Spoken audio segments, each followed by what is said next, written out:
जय हिंद दोस्तों, स्वागत है आपका हमारे YouTube चैनल स्टार एजुकेशन में।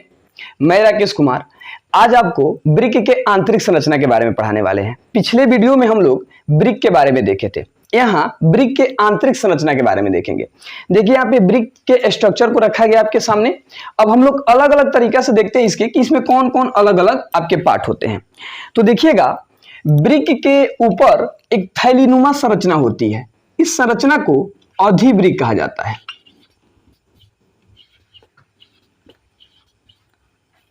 अधिब्रिक।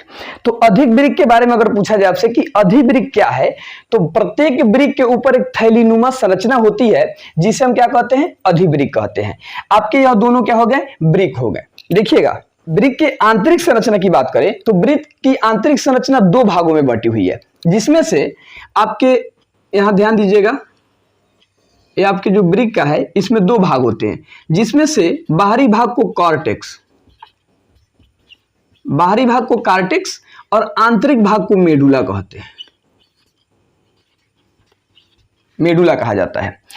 प्रत्येक ब्रिक के ऊपर एक थैलीनुमा संरचना होती है जिसे हम अधिब्रिक कहते हैं। ब्रिक के आंतरिक संरचना की बात करें तो ब्रिक की आंतरिक संरचना दो भागों से बनी होती है, जिसमें ऊपर वाले जो भाग होते हैं बाहरी परत उसको कार्टेक्स कहते हैं और आंतरिक परत को मेडुला कहते हैं। अब ब्रिक के जो प्रवेश द्वार होते हैं, यहां से देखिएगा जो प्रवेश द्वार है आपके यहां, इस प्रवेश द्वार को रेनल हाइलम,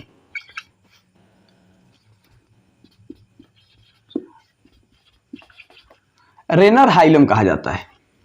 तो इस तीनों चीजों को थोड़ा समझिएगा। अधिब्रिक क्या है, तो प्रत्येक ब्रिक के ऊपर एक थैलीनुमा संरचना होती है जिसे अधिब्रिक कहते हैं। और आंतरिक संरचना की बात करें तो ब्रिक के आंतरिक भागों की तो दो भाग होते हैं उसमें, जिसमें से बाहरी भाग को कॉर्टेक्स और आंतरिक भाग को मेडुला कहते हैं और उसके प्रवेश द्वार को रेनल हाइलम कहते हैं। देखिएगा, रेनल हाइलम से एक नली निकली हुई होती है। इस नली को हम कहते हैं मूत्रवाहिनी। मूत्रवाहिनी, मूत्रवाहिनी। मूत्रवाहिनी के बारे में कहा जाए तो रेनल हाइलम से एक नली निकली होती है जिसे मूत्रवाहिनी कहते हैं। मूत्रवाहिनी नीचे वाला जो यह पार्ट है यह आपके मूत्राशय है। यहां जो थैली दिख रही है यह आपके मूत्राशय है और जिस मार्ग से मूत्र बाहर निकलते हैं उसे मूत्र मार्ग कहते हैं। मूत्र मार्ग कहते हैं।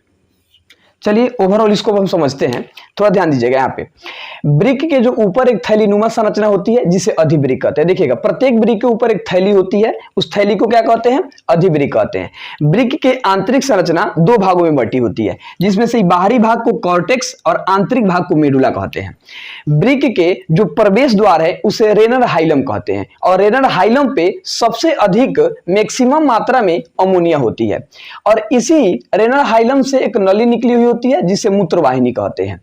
जिस ग्रंथि में मूत्र स्टोर होते हैं उसे मूत्राशय कहते हैं और जिस मार्ग से मूत्र बाहर निकलते हैं उसे मूत्र मार्ग कहते हैं।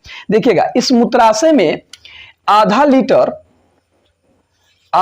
आपके मूत्र स्टोर रहते हैं। कितना लीटर, आधा लीटर। मूत्राशय में कितना मूत्र स्टोर रहते हैं, आधा लीटर। अब देखिएगा, आधा लीटर से अगर अधिक मूत्र हो जाए तो आपको रिक्वायरमेंट होगा कि बाथरूम जाने का। आधा, अब मान लीजिए कोई थैली हो गया तो उस थैली में जितना औकात है उतना तो डालेंगे। अगर उससे अधिक हो अधिक फटने की स्थिति में आ जाएगा कि नहीं, तो फटने की स्थिति में आ जाएगा तो आपको रिक्वायरमेंट होगी कि अब हमें बाथरूम जाना है, ज्यादा देर तक कंट्रोल नहीं कर सकते हैं। होता है क्या, इसमें देखिए क्या बीमारी होती है, आपके जो मूत्राशय है इसमें आधा लीटर आपके मूत्र स्टोर रहते हैं। अब होगा क्या, जैसे देखिए बूढ़ों लोग में ज्यादा परेशानी होता है। ऐसे भी आदमी जब शरीर बूढ़ा हो जाता है ना तो सारा सिस्टम में काम करना बंद कर देता है। इसमें देखिएगा मूत्र मार्ग का होगा, मूत्र मार्ग कभी जाम हो जाता है, बंद हो जाएगा। अब उधर से मूत्र कहेगा कि जाए ना दे बाहर, तो मूत्राशय कहेगा केने जोइबे, रास्ता कहाँ है कि तुमको बाहर भेजे। इधर बेचैनी है, इधर बेचैनी है, मूत्र मार्ग में बंद हो गया है। अब मूत्राशय में मूत्र की मात्रा बढ़ती जा रही है, आधा लीटर से वो अधिक उसमें रहबे नहीं करेगा। और जब जितना बड़ा वो कहेगा फटले जा रहे रे, भेज ना रे उसको बाहर, तो कहेगा कहाँ जाइबे, रास्ता कहाँ है कि कहाँ जाएगा तू। मूत्र मार्ग कहेगा बुलाओ डॉक्टर को तब ना बाहर निकलेंगे। अब डॉक्टर साहब आएंगे, देखेंगे कि इसका मूत्र मार्ग जो है वो तो जाम हो गया है, डालेगा पाइप इधर से अंदर तक और अंदर तक पाइप डालकर इधर से देखिएगा नॉर्मल जल डालता है ताकि लेयर मिल जाए। लेयर देखिएगा ना क्या होता है। अच्छा, मिट्टी के तेल लाने गांव में गए हैं, पहले हम लोग जाते थे डीलर साहब को लगे मिट्टी के तेल लाने के लिए, तो मिट्टी के तेल का ट्रंकल तो बड़ा बड़ा आयल है, एगो रखा गया था नीचा, जो बांटने वाला होता है, लगाते उसमें पाइप खींचेगा मुंह से, चट दे गिरा देगा। अब लगा गिरना शुरू हो गया पेट्रोल उसमें। अब डॉक्टर साहब आकर ही थोड़े कहेंगे डालकर मुंह से खींचेंगे, मुंह से वो नहीं खींचेंगे।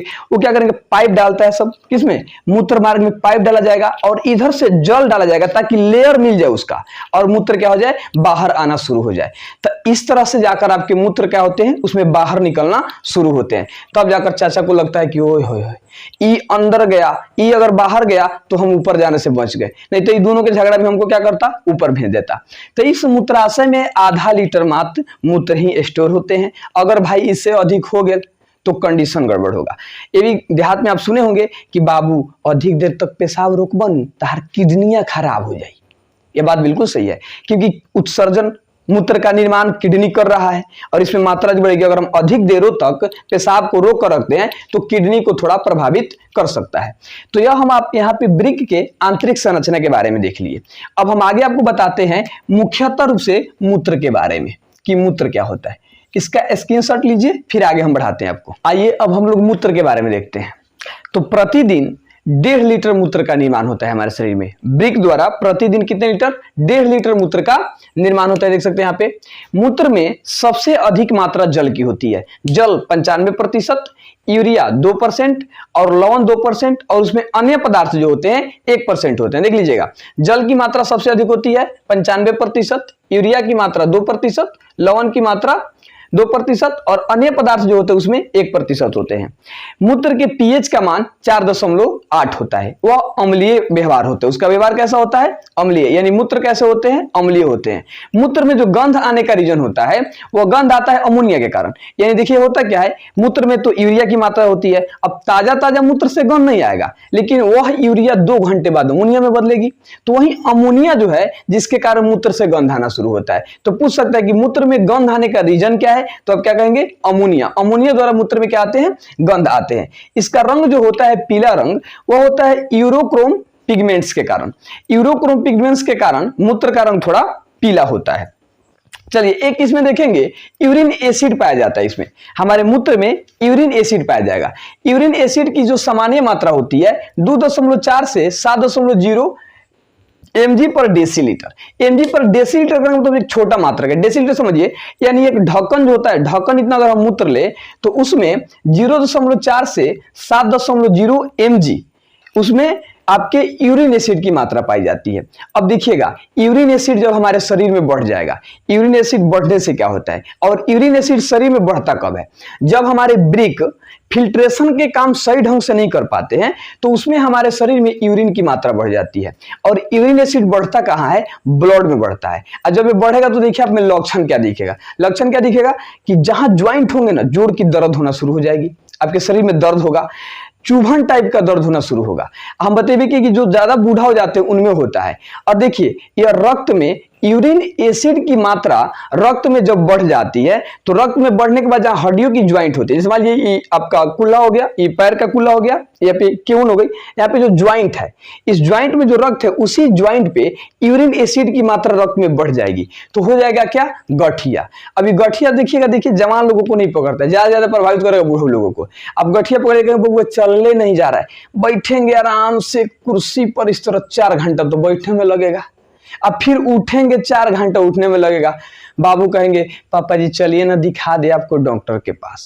डॉक्टर के पास ले जाएंगे और डॉक्टर देखिए क्या कहेगा, कहेगा चाचा को गठिया हो गया है, और गठिया हो गया है, इनके किडनी में कौन प्रॉब्लम हो गया है, कंगरी पगला गया है का, ये हमारा ठेहुना में दर्द गठिया कर कंडीशन उसके किडनी से है।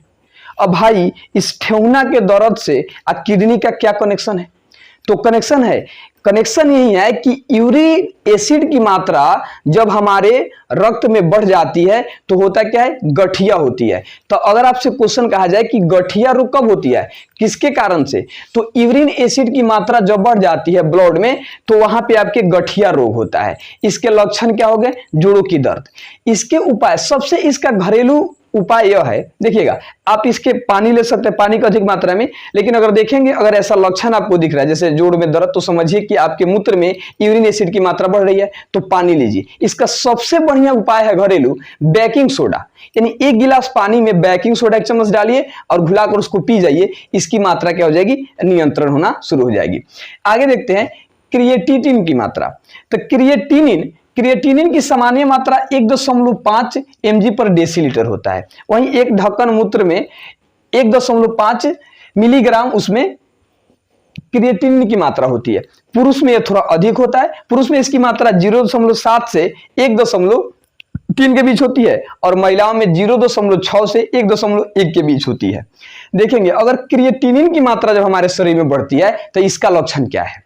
इसका लक्षण क्या होता है, खुजली होना शुरू हो जाएगा, बीपी का प्रॉब्लम हो जाएगा, आपके खून में कमी आ जाएगी।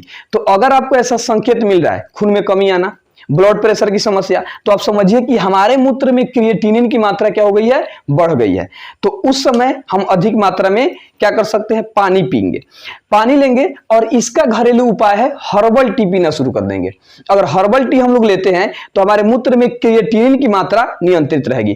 क्रिएटिनिन की मात्रा जब बढ़ती है तो क्या होगा, खुजली होना शुरू हो जाएगी, खून की कमी हो जाएगी और बीपी का प्रॉब्लम हो जाएगा। अब देखिएगा कोई डॉक्टर अगर किडनी की जांच कर रहा है तो किडनी की जांच में वो सबसे पहले क्रिएटिनिन की मात्रा को ही जांचता है कि इसकी क्रिएटिनिन की मात्रा संतुलित है कि असंतुलित है, यानी बैलेंस है कि अनबैलेंस हो गया है। इसकी मात्रा जो अगर बढ़ जाती है तो बीपी की प्रॉब्लम हो जाएगी, खून की कमी हो जाएगी और खुजली होना शुरू हो जाएगा। उसमें आपको सचेत हो जाना चाहिए। अगर यह इसकी मात्रा कहीं अधिक बढ़ जाए, तो क्रिएटिनिन की मात्रा जब खून में अधिक बढ़ जाती है, मूत्र में इसकी मात्रा जब अधिक हो जाएगी तो ब्रिक खराब हो जाएगा, ब्रिक एकदम खत्म, कहेगा ब्रिक है उसके गुर्दे गायब हो गए है, काहे, उसमें क्रिएटिनिन की मात्रा, डॉक्टर कहेगा इसका क्रिएटिनिन की मात्रा बढ़ गया, सही समय पर इलाज नहीं करा है जिसके कारण उसका ब्रिक बदलना पड़ेगा। तब ब्रिक का वहां पे क्या करना होगा, ब्रिक का ट्रांसप्लांट करना पड़ जाएगा और वहां डायलिसिस प्रक्रिया को अपनाना पड़ जाएगा। पिछले वीडियो में डायलिसिस बताए थे, डायलिसिस करना तो कृत्रिम रूप से जो ब्लड को शुद्धिकरण की प्रक्रिया को हम क्या कहते हैं, डायलिसिस कहते हैं। तो अगर क्रिएटिनिन की मात्रा अधिक होती है तो ब्रिक को वह अधिक प्रभावित करेगा। और जो भी डॉक्टर्स होते हैं अगर वो ब्रिक के अगर जांच को करते हैं तो सबसे पहले उस जांच में आपकी क्रिएटिनिन को ही क्या करते हैं, मापते हैं। क्रिएटिनिन की मात्रा संतुलित रखने के लिए आप हर्बल टी का उपयोग कर सकते हैं। अगर ऐसी कोई लक्षण दिखे तो आप पानी अधिक मात्रा में लीजिए और हर्बल टी पीना शुरू कीजिए।